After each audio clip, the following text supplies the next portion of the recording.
Anda masih bersama kami di Berita Kriminal Borgol.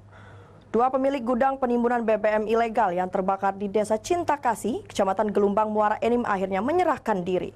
Kedua pelaku sempat kabur saat peristiwa kebakaran terjadi.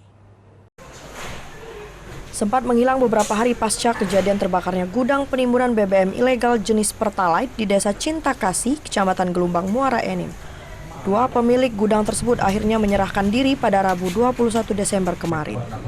Dari kedua pelaku pemilik gudang ini, polisi terus melakukan pengembangan terkait terjadinya kebakaran hingga aktivitas pengoplosan BBM ilegal jenis Pertalite yang dilakukan di dalam gudang penimbunan tersebut.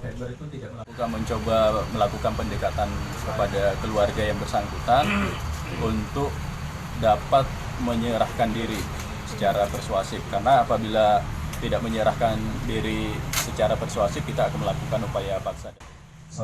Kedua tersangka pada peristiwa ini akan dikenakan sanksi pidana Undang-Undang Nomor 22 Tahun 2001 tentang migas, dengan ancaman pidana penjara 6 tahun dan denda 60 miliar. Dari Muara Enim, Sumatera Selatan, Edwin Syah Satria, iNews melaporkan.